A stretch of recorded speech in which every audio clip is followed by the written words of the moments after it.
আজকে আমি ইউনিক চিতই পিঠা বানাবো। তো দেখুন আজকে কিভাবে আমি ইউনিক পিঠাটা বানাই। আজকে চালগুলো পাটায় বাটবো না, তো ব্লেন্ডার করে নিব।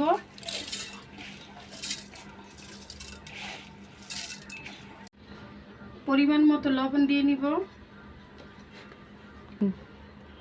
পরিমাণ মতো পানিও দেব। এখন আমি ব্লেন্ডার করে নেই।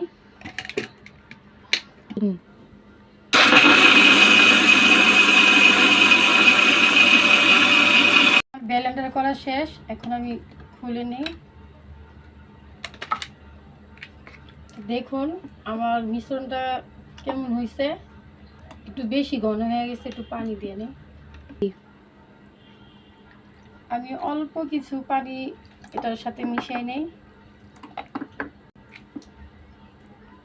এখন আমি নামিয়ে নেই, আমি ঢেলে নেই। এটা হচ্ছে আমার মিনি চুলা। তো আজকে আমি মিনি চুলার মধ্যে আমি এই পিঠা বানাবো। চুলাটা ধরাই নেই।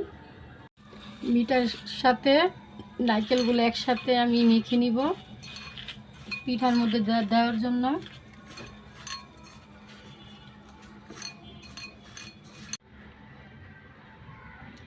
ইউনিক যে পিঠাটা, সেই পিঠার গুঁড়াটা আমি দিয়ে নিলাম। এখন নারকেল মিঠাই একসাথে যে মাখা, সেটা উপরে দিয়ে নিব। কিছুটা দিয়ে নিই।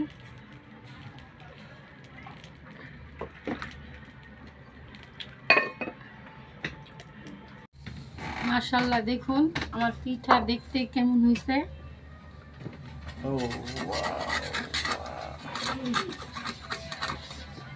দেখুন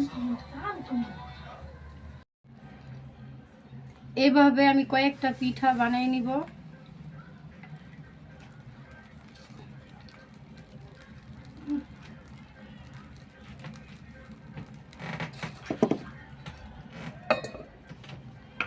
আমি এই পিঠাটা উঠাই নেই।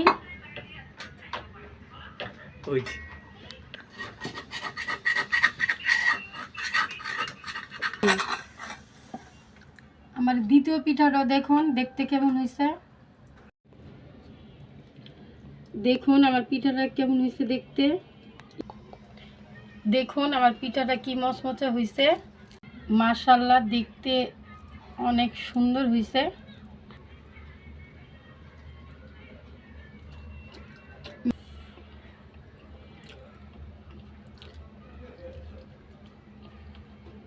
খুব ভালো হয়েছে। সেটা যদি আপনাদের ভালো